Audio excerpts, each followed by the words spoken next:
Inna awwala bayti wudi'a lin-nasi alladhi bi Bakkata mubarakan wa hudan lil-alamin.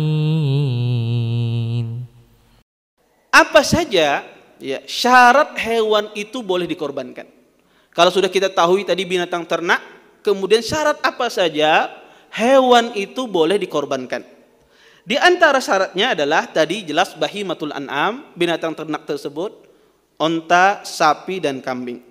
Kemudian yang kedua, syaratnya adalah hewan tersebut ya mencapai usia yang cukup untuk disembelih, yaitu mencapai usia musinnah, sebagaimana disebutkan dalam sebuah hadis Nabi SAW bersabda, la tadbahu illa musinnah. Kata Nabi SAW, janganlah kalian menyembelih kecuali hewan tersebut sudah mencapai usia musinnah. Musinnah itu apa? Musinnah itu jika dia pada onta, dikatakan onta itu musinnah kalau usianya sudah 5 tahun. Ya, maka kalau sudah sempurna 5 tahun usianya, maka onta itu boleh dikorbankan. Adapun musinnah pada sapi, maka dikatakan sapi itu musinnah ketika usia sapi itu 2 tahun. Maka kalau umurnya kurang dari 2 tahun, sehari aja teteh kurang, kada boleh. Ya, harus 2 tahun ke atas. Kemudian musinnah pada kambing itu usianya 1 tahun. Adapun musinnah pada domba itu usianya 6 bulan. Kalau kambing setahun, domba 6 bulan. Ustadz, apa bedanya kambing dengan domba? Lihat di YouTube. Ya. Apa beda kambing dengan domba? Ya. Maka ya, kalau musinnah itu untuk kambing usianya setahun. Kalau domba usianya 6 bulan. Taib. Ini syarat yang pertama. Syarat yang kedua adalah hewan tersebut selamat dari aib. Selamat dari aib. Ada 4 aib yang disebutkan oleh Nabi SAW.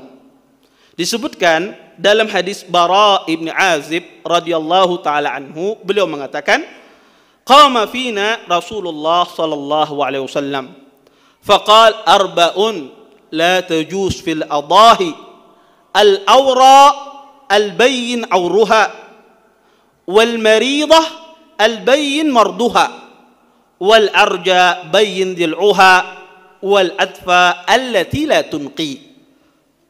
Kata Nabi SAW, kata Bara, Nabi pernah suatu hari berdiri di tengah-tengah kita. Kemudian Nabi mengatakan 4 hal, kata Nabi SAW, tidak boleh untuk dijadikan korban. Yaitu yang pertama, kata Nabi SAW, al-awra al-bayyin awruha, hewan yang picak, betul-betul picak. Picak itu kadang melihat sebelah. Kalau betul-betul dia tidak bisa melihat sebelah, maka tidak boleh dikorbankan. Kalau buta pang kiapa Ustaz, apalagi? Ya, maka buta lebih-lebih lagi. Kemudian yang kedua kata Nabi sallam, wal maridah al bayyin marduha. Hewan tersebut sakit, benar-benar sakit. Maksud hewan ini sakit, benar-benar sakit adalah hewan tersebut menjadi kurus akibat penyakitnya. Sehingga tidak tertarik orang melihat hewan tersebut. Dagingnya turun merosot. Yang asalnya 150 kilo menjadi 30 kilo aja lagi. Ya. Maka ini betul-betul merosot dagingnya akibat penyakitnya. Maka ini tidak boleh dikorbankan. Kemudian yang ketiga kata Nabi SAW, wal arja bayyin dil'uha. Hewannya tersebut pincang. Jelas pincangnya kata Nabi. Yang dimaksudkan pincang di sini adalah hewan tersebut tidak bisa berjalan. Kalau hewannya kena asam urat pang ya Pak Ustaz. Iya. Maka kalau hewannya bukan karena pincang, maka tidak ada masalah. Tapi kalau dia betul-betul pincang, yaitu dia tidak bisa berjalan, maka tidak boleh dikorbankan. Kemudian kata Nabi SAW, wal ajfa allati la tunqi. Dan yang keempat kata Nabi SAW, hewan tersebut ya, hewan tersebut sangat kurus ya, sehingga tidak kelihatan sumsumnya ya, sampai sumsum tulang belakangnya tidak kelihatan, seperti tidak memiliki sumsum tulang belakang. Ya, sangat kurus hewannya.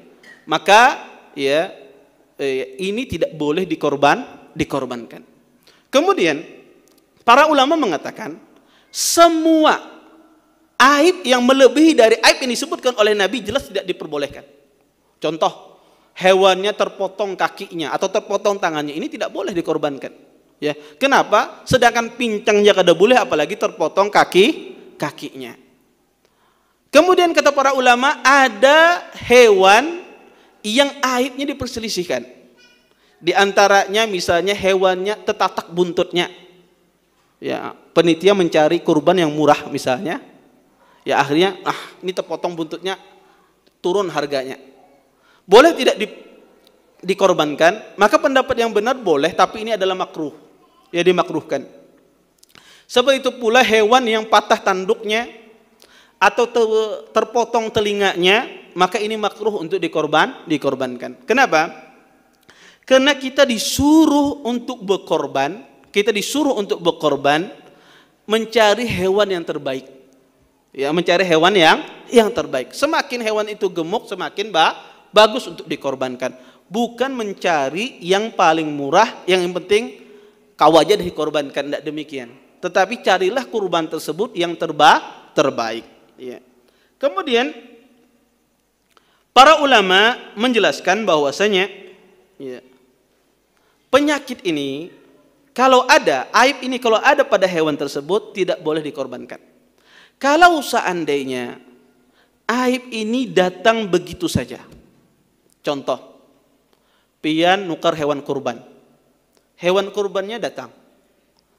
Pian jaga dengan baik. Ya, dikasih makan, ya.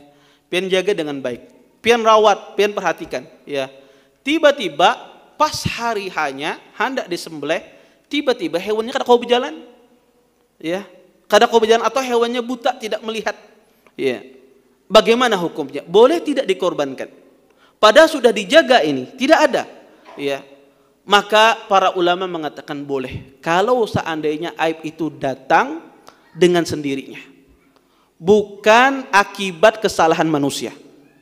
Ya, ketika dikorbankan, ketika sudah dibeli, selamat, hewan tersebut sampai di tempat tujuan selamat, tiba-tiba pas hari hanya, pas ketika ingin disembelih, ternyata hewannya mendapati aib ini. Maka boleh tidak dikorbankan? Maka boleh, kata para ulama. Kenapa? Karena ini bukan berdasarkan kelalaian manusia. Dan para fuqaha membolehkan. Tetapi kalau disebabkan kelalaian manusia, maka tidak boleh dikorbankan.